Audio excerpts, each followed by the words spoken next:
They are terrified. We're on to them. Here it is, gang. I told you yesterday, write these things down, ponder them in your heart, pray on them. If you find them to be true, then pursue them. Do your own homework, do your own investigation. Stu, I need a list of all the names of the czars here in the next few minutes. Can you give that to me? Do your own homework on these people. You cannot rely on anybody else doing your homework for you. You must do it. Be vigorous. Turn over every stone. Think the unthinkable and do not take one person's word for it. Do not take just a blogger's word for it. Do not be very careful. Be very careful. You must have the truth. And I'll tell you, I'll give you some sources here in the next few minutes that will help you tie things together. But you have to start tying things together because we're on them. In the coming days, we are going to tie things together. When Stu says to me, because Stu is the paid skeptic, he is the guy who is paid to be the stick in the mud. Wouldn't you say? I mean, I don't mean it in a harsh way. And to dress up like a woman on television. Those two things. Yes, okay, those two things. Actually, that wasn't part of his job description. He volunteered to do that for free.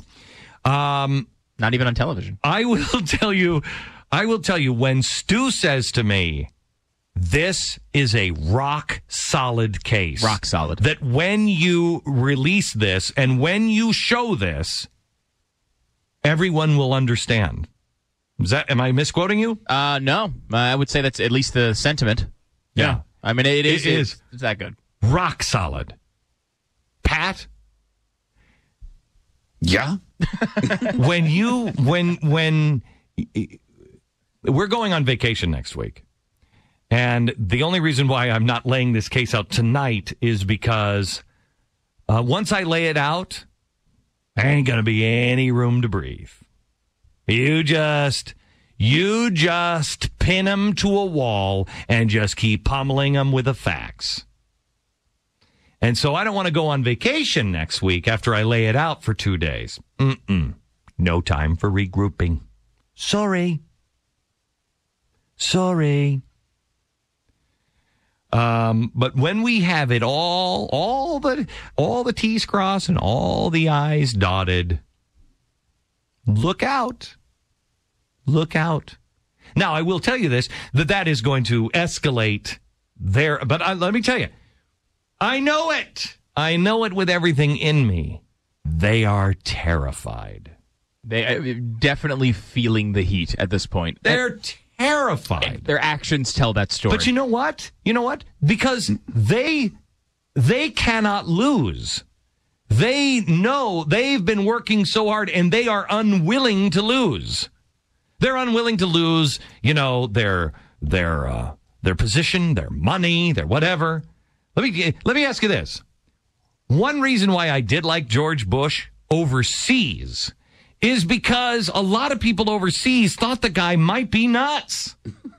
Right? You want that. You want your enemies to go, I think this guy just might do it. I want a little twitch in his eye when he's dealing with our enemies. You know what I mean? Because the enemies will look at him and go, I think we should back up. Okay? In this case, the enemies of the Republic are these community organizations like Acorn and just a numerous amount. SEIU. Really? This is the world you want to live in? This is the way our country works? This isn't the way our country works. Where the unions are in the Oval Office helping design health care? What? I don't think so. Where you have organizations like Acorn, and they are a shadowy little organization, all connected to all of these people, and then what they do is they go out and they harass people and inspire fear on people to get them to be motivated to do something, and they pay for their organizers, they pay for their volunteers. What are you, crazy? See, those who believe in America as as I understand it, as our founders understand it, I don't have to be paid to do it. I'm willing to lose everything. I'm willing. I don't care. I don't care. I've been happy broke. I've been happy rich. Because it doesn't matter. My fame, my fortune, it doesn't matter. That's kind of the little eye twitch that I like. And that's kind of the eye twitch that more and more Americans are starting to have. Go ahead, bring it on. Oh, you're going to break my legs. I got the video camera showing you doing it. Have no fear. They're afraid of you because they can't understand you. How do they describe you? I think they actually mean it. Oh, these are AstroTurf. These are people hired by the GOP or big pharmaceuticals. They're not saying that because they're lying. I think they actually believe that because that's the world they live in. Why are they trying to dismantle all of the volunteer organizations? Why are they saying that we have to have a study on volunteerism in America? Because they don't understand it. They don't understand. It's the same reason why the left always says you have to tax the rich, you have to tax the rich, you have to tax the rich. If it's for two reasons. One, because they're Marxist, some of them. And two, because they don't give any money.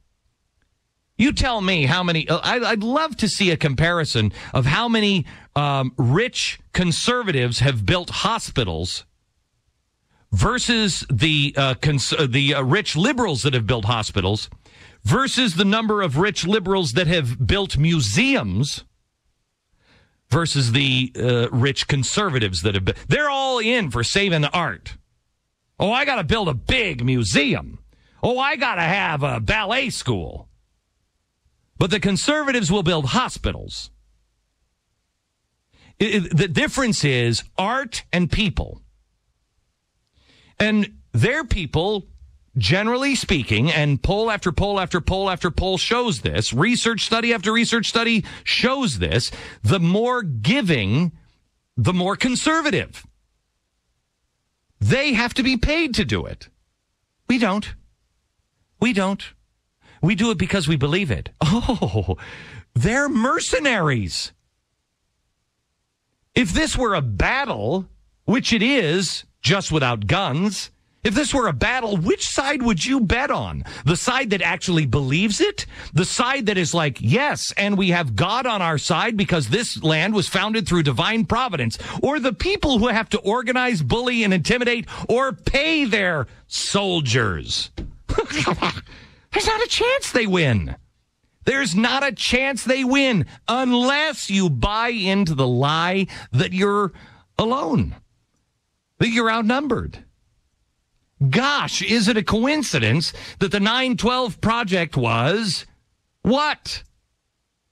We surround them.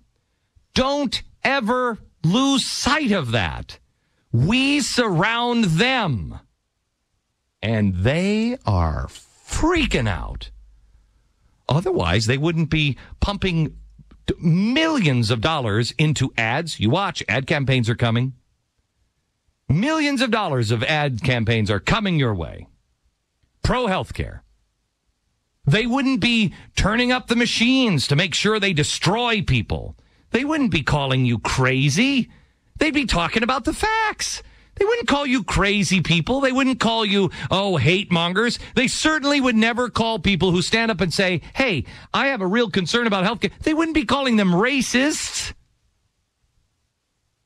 Now, are there times that you need to call somebody a racist? Yes. Yes, when they're a racist.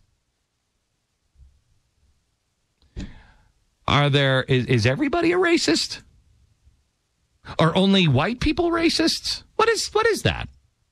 They're freaking out. Enjoy it.